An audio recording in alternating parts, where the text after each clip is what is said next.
welcome to the astrology forecast of week 37. We're breaking things down into bite-sized pieces. Have you liked or commented yet? Do it. Do it. Think once and think will get through, huh? Come on, do it. Lay it out right here, do it. Do it. On September 13, Pallas enters Libra. So Pallas is leaving Virgo and enters Libra, marking a shift in the energies of this asteroid's influence. Pallas, also known as Pallas Athena in Greek mythology, represents wisdom, strategy, creative intelligence, and patterns of thought. Pallas enters Libra around the same time every year, albeit through a slightly irregular orbit of around 4.6 years. So its actual entry into Libra may vary by a few days. Now, astrologers normally bang on about placement in one of the 12 houses and how individuals are affected, as opposed to focus on world events.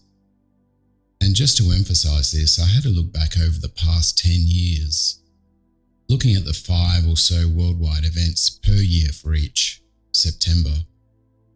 I asked for a car, I got a computer. How's that for being born under a bad sign? And whilst this may read as depressing news, there are certain global themes that come into focus, and that's primarily around negotiations and legal reforms. So looking at negotiations on a diplomatic level, expect more international negotiations and peace talks. We'll see attempts to settle disputes on a diplomatic level, and we'll likely see more common ground.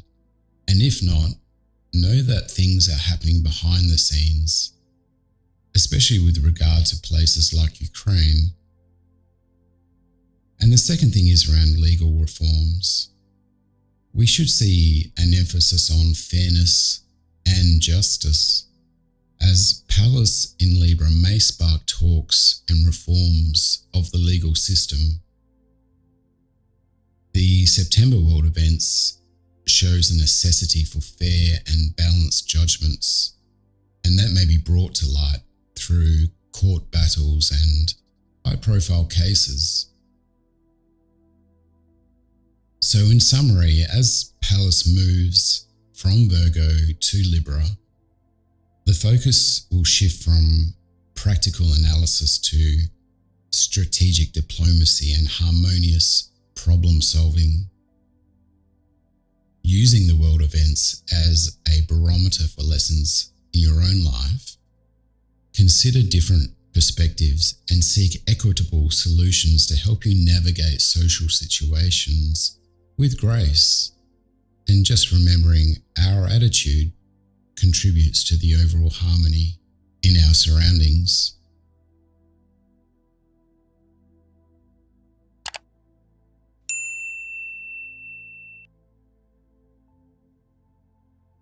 This initial lunation unfolds on the 14th as the Sun and Moon unite in the adaptable Earth sign of Virgo.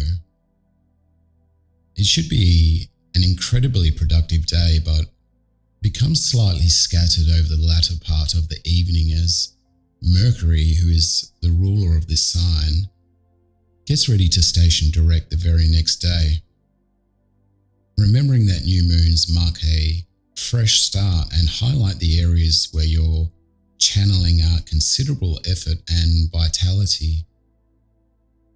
During this period, your primary focus will revolve around enhancement and solutions, most likely in the areas related to work and routines.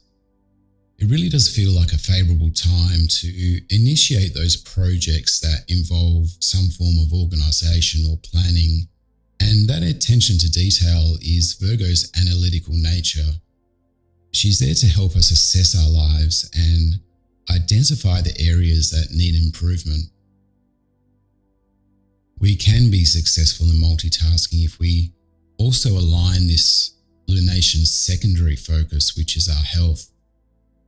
So consider taking steps towards self-care and wellness through healthy habits and routines. As with any new moon, it's also a time for introspection and setting intentions for the upcoming lunar cycle. Reflect on your goals and make practical plans that allow you to take small and consistent steps towards your aspirations. This new moon invites you to align your actions with your values and bring a greater sense of efficiency and order into your life.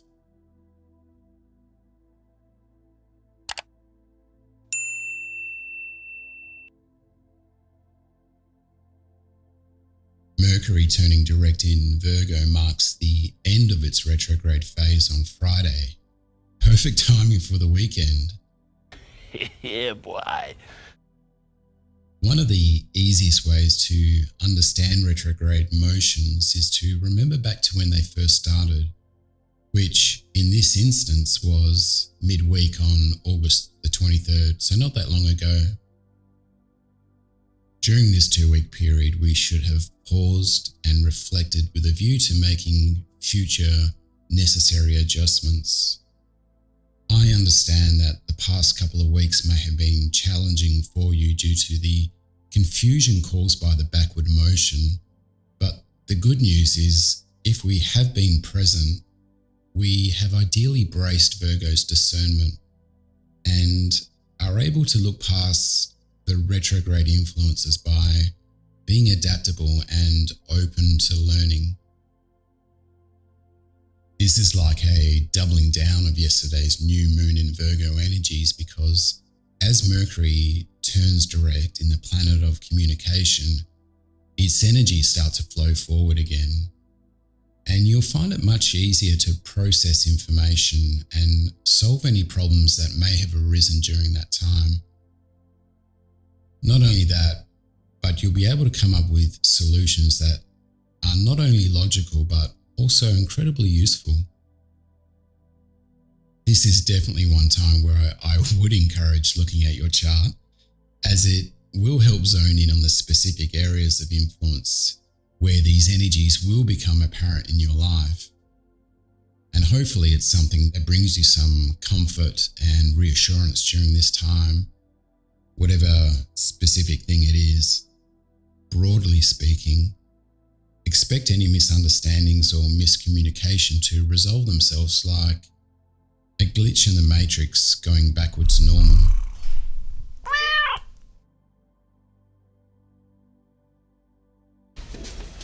Oh, deja vu.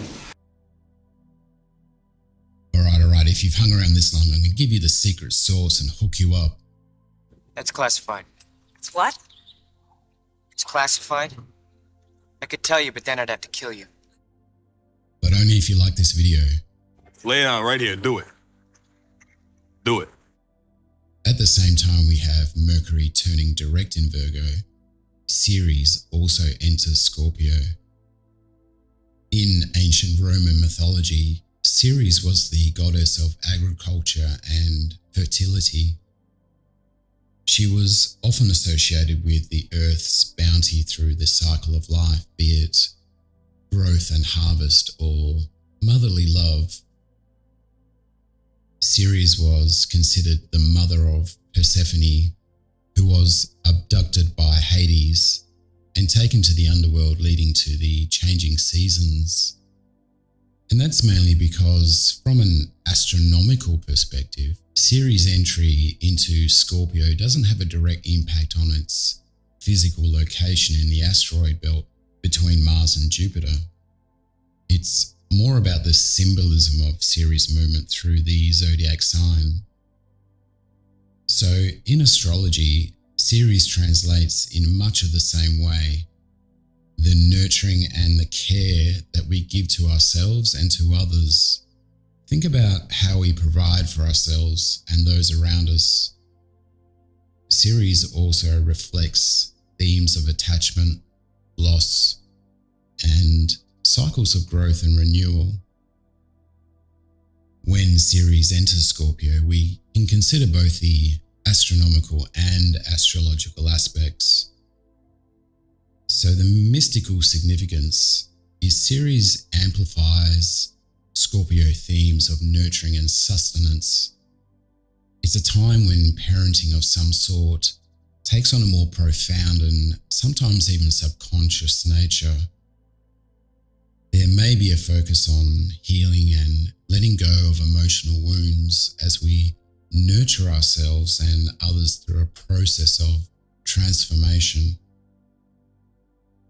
And then there is the astronomical context, and this is likely due to the Scorpio influence associated with the deep and mysterious aspects of life, as Ceres' presence may remind us of the cycles of growth and decay, similar to the changing seasons in nature.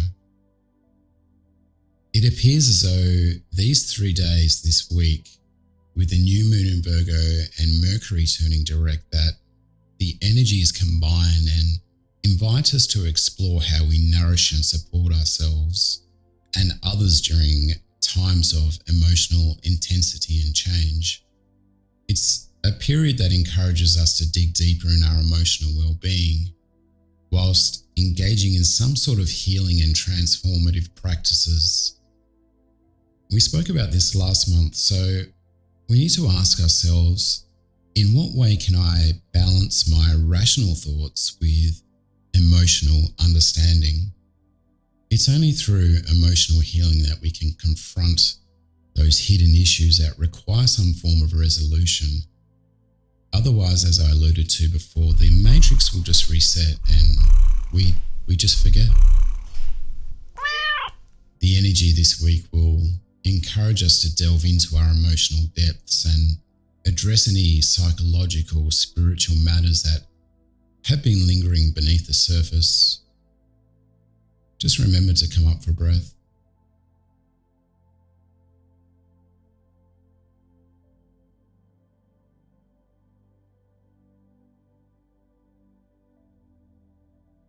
So that brings us to the end of week 37.